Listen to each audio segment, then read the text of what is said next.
ان کی مولانا فضل الرحمان کی، تو انہوں نے ایک بڑا جارحانہ خطاب کیا۔ مولانا فضل الرحمان نے یہ بھی کہا کہ یہ اس جو آپ کہتے ہیں کہ اسمبلیوں میں تحریک عدم اعتماد لاؤ، چاہے پنجاب ہو یا سینٹر ہو، تو یہ تو اس کا مطلب ہے کہ ہم خود کو اسٹیبلشمنٹ کے رحم و کرم پہ چھوڑ دیں، کیونکہ ان کا کہنے کا مقصد یہ تھا کہ پھر تو ہم اسٹیبلشمنٹ سے ہی جوڑ توڑ کر رہے ہوں گے کہ آپ بیچ میں نیوٹرل رہے سو کالڈ، یا آپ ہمیں یہ کرنے دیں وہ کرنے دیں۔ ان کا پھر تو بات ہم اسٹیبلشمنٹ کی اس کے خلاف بات کر رہے ہیں اور ہم اسٹیبلشمنٹ سے ہی مدد مانگ رہے ہوں گے پھر تحریک عدم اعتماد کی صورت میں۔ پھر انہوں نے یہ بھی کہا کہ ہم نے پی ڈی ایم بنائی تھی تو ہمارا مقصد عمران خان کو گھر بھیجنا اور اس ہائبرڈ نظام کا خاتمہ تھا، لیکن ہم کمزوری پہ کمزوری دکھاتے گئے ہیں۔ انہوں نے مانا کہ ہم پی ڈی ایم کمزوری پہ کمزوری دکھاتی گئی ہے، اور پھر انہوں نے یہ بھی کہا، جو انہوں نے بڑی انکشاف کیا، انہوں نے کہا کہ چینی سفیر میرے سے 3 دفعہ ملنے آ چکے ہیں اور وہ میرے آگے بیٹھ کے یہی روتے دھوتے رہے ہیں، جن کے الفاظ تھے کہ وہ روتے دھوتے رہے کہ یہ حکومت کیا کر رہی ہے۔ تو انہوں نے کہا کم از کم ہمیں جسے کہتے ہیں اس جو حکومت ہے اس کا تو بیرونی جو رابطہ ہے وہ بھی منقطع ہے، وہ بھی ان سے سخت تنگ ہے۔ اور یہ جو مولانا فضل الرحمان کا یہ بڑا ہی سنگین بات تھی، اور ہمیں نظر بھی آتا ہے اگر آپ دیکھیں کہ پچھلے کچھ عرصے میں حضرت عمران خان نہ تو کسی عرب ملک ان کو بلا رہا ہے، نہ کوئی مغربی ملک ان کو بلا رہا ہے، اور عرب ممالک کے جو یو اے ای کے جو کراؤن پرنس سے وہ شکار کھیلنے آئے تو وہ پاکستان میں شکار کھیلتے رہے، لیکن حضرت عمران خان کو ملے بغیر واپس چلے گئے، جبکہ کبھی بھی نہیں ہوتا جب فارن ڈگنیٹی آتا ہے جب شکار کھیلنے پہ، لیکن ایک واپسی پہ وہ ایک کرٹسی وزٹ کرتا ہے وزیر اعظم ہاؤس کا اور وزیر اعظم کو مل کے جاتا ہے، لیکن انہوں نے وہ بھی نہ کرنا مناسب سمجھا، وزیر عمران خان کو کسی نے منہ ہی نہیں لگایا۔ اور پھر آپ دیکھیے کہ حالت یہ ہے اس حکومت کی کہ ان کو ایک دورہ واحد ملا ہے، وہ ہے سری لنکا کا، اور اس پر یہ اس طرح خوش ہو رہے تھے جیسے پتہ نہیں یہ انہوں نے کون سا فتح کر لیا۔ سری لنکا جانے پر وزیر اعظم اور یوتھیوں کی خوشیوں کا یہ عالم تھا۔ آپ اندازہ کریں کہ یہ حکومت پاکستان کا معیار یہاں پر لے ہے کہ سری لنکا کا دورہ مل جائے تو یہ اچیومنٹ سمجھی جاتی ہے، سری لنکا کا دورہ۔ تو بہرحال تو وہ مولانا فضل الرحمان نے اس طرف بھی اشارہ کیا کہ چینی سفیر کس طرح روتے دھوتے ہیں ہمارے آگے آ کے کہ انہوں نے کیا سی پیک کا بیڑا غرق کر دیا ہے۔ تو یہ سب باتیں انہوں نے کی۔ تو اس کے بعد مولانا نے جب تقریر ختم ہوئی تو جیسے ایک اور جو سب سے بڑی خبر ہے وہ یہ ہے کہ بلاول بھٹو نے ان کو کہا، جب یہ ختم ہونے لگی مولانا بیٹھنے لگے تو بلاول بھٹو نے کہا کہ آپ نے تو جس طرح گفتگو کی ہے اس سے تو ایسا لگتا ہے کہ آپ ہمیں پیپلز پارٹی کو پی ڈی ایم میں سے نکالنا چاہتے، پی ڈی ایم میں رکھنا ہی نہیں چاہتے۔ تو اس پر مولانا فضل الرحمان برہم ہوئے اور انہوں نے بلاول بھٹو کو کہا کہ آپ اس انداز میں بات مت کیجیے، P D M Peoples Party کو نہیں نکالنا چاہتی، 9 جماعتیں پیپلز پارٹی کے ساتھ کھڑی ہیں، پیپلز پارٹی ان 9 جماعتوں کے ساتھ نہیں کھڑی، یعنی کہ ان کا کہنے کا مطلب ہے کہ 9 جماعتیں پیپلز پارٹی کو کہہ رہی ہیں کہ استعفیٰ دیں، ہم ساتھ مل کے چلتے ہیں، اور پیپلز پارٹی ہے جو نہیں دے رہی۔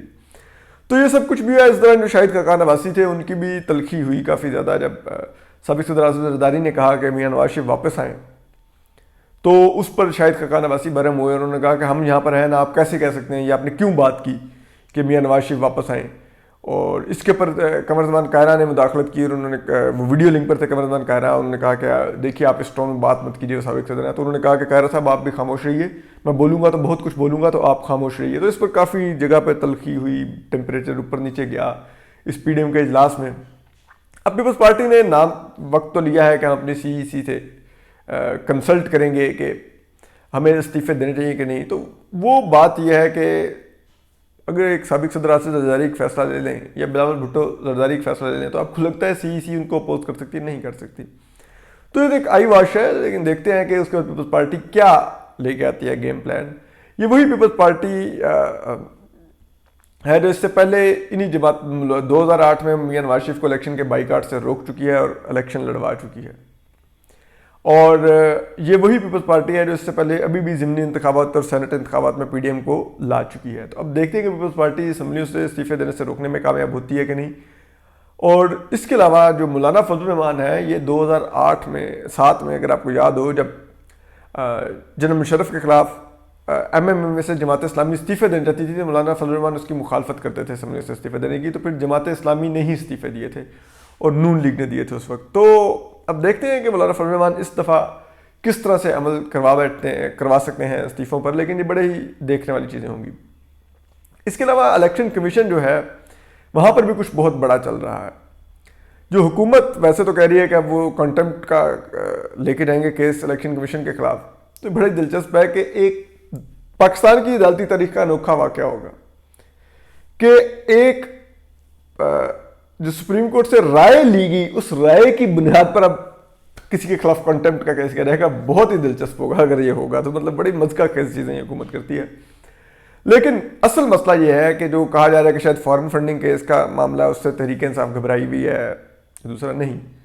اصل معاملہ جہاں سے حکومت گھبرا گئی ہوئی ہے وہ ہے الیکشن کمیشن کے پاس جو 20 پریزائڈنگ افسران جو اغوا ہوئے تھے ان کی موبائل لوکیشنز آ گئی ہیں کہ وہ 20 کے 20 ایک ہی جگہ پر موجود تھے. وہ جگہ ڈسکا شہر سے کچھ باہر تھی، ایک ڈیرا تھا، اور وہ جس رہنما کا ڈیرا تھا اور وہاں پہ جو اور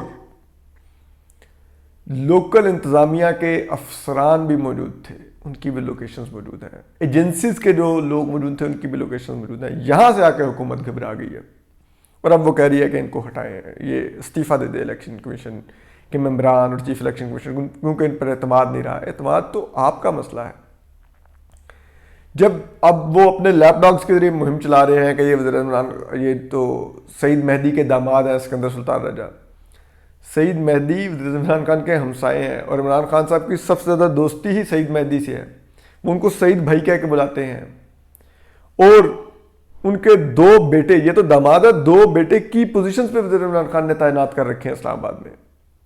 تو مسئلہ سعید مہدی کا نہیں ہے، یہ جھوٹا پروپیگنڈا لیپ ڈاگ سے کروایا جا رہا ہے. ان کو جس واٹس ایپ پہ یہ بات دی جا رہی ہے کہ چلو پڑھ جاؤ، شروع ہو جاؤ، تو وہاں پر یہ دیکھنے کی ضرورت ہے کہ یہ جھوٹا پروپیگنڈا کم از کم سوچ سمجھ کر کریں. پر اب ہم آخری میں آتے ہیں کہ کل DHA کو، ڈیفنس ہاؤسنگ اتھارٹی کو، جو فوج کی ایک جسے کہتے ہیں پراپرٹی بزنس ہے جو، اس کو کل بڑا ریلیف ملا ہے. جو بلوچستان ہائی کورٹ ہے انہوں نے کہا تھا کہ DHA خود سے اپنے لے آؤٹ پلانز نہیں بنا سکتا کہ خود سے اپروو دے دے. DHA اتھارٹی کوئی حکومت تھوڑی ہے. تو لیکن خیر سپریم کورٹ نے اس فیصلے کو سسپینڈ کر دیا ہے. مخدوم علی خان 5 رکنی بینچ کا بلوچستان ہائی کورٹ کے تمام ججز تقریباً بیٹھ گئے تھے اور اس کو سسپینڈ کیا ہے سپریم کورٹ کے 3 ججز نے، جسٹس عمر بندیال تھے، جسٹس قاضی محمد امین تھے اور جسٹس مظاہر اکبر نقوی تھے. یہ بڑا دلچسپ ہے یہ فیصلہ. لہٰذا سے مخدوم Ali Khan defence housing authority کے وکیل تھے اور DHA کے وکیل تھے. اور مخدوم علی خان جو ہیں، یہ دلچسپی کی بات یہ ہے کہ جب جسٹس مظاہر اکبر نقوی کے خلاف ایک ریفرنس کا معاملہ گیا تھا اور یہ جسٹس آصف سعید کھوسہ کا فیصلہ تھا کہ یہ کس طرح سے جسٹس مظاہر اکبر نقوی نے ایک ملزم کو بیل دی تھی لاہور ہائی کورٹ میں رہتے ہوئے، وہ بڑا ہی کیس، خیر اس پر ہم پھر بھی جائیں گے. تو جسٹس مظاہر اکبر نقوی کو مخدوم علی خان ہی ریپرزینٹ کر رہے تھے سپریم جوڈیشل کونسل میں، اور باقی بھی ججز آپ دیکھ لیں، جسٹس عمر بندیال بھی اگلے چیف جسٹس ہے پاکستان کے، وزیر عمران خان کو انہوں نے صادق اور امین بھی قرار دیا ہوا ہے. تو یہ بڑا، خیر دیکھتے ہیں ہم. DHA کو ریلیف تو مل گیا اور پاکستان میں DHA کو ویسے انٹچیبل سمجھا جاتا ہے. تو آپ کو مزید بھی آگاہ کرتے رہیں گے. اپنا خیال رکھیے، سلامت رہیے. اللہ حافظ.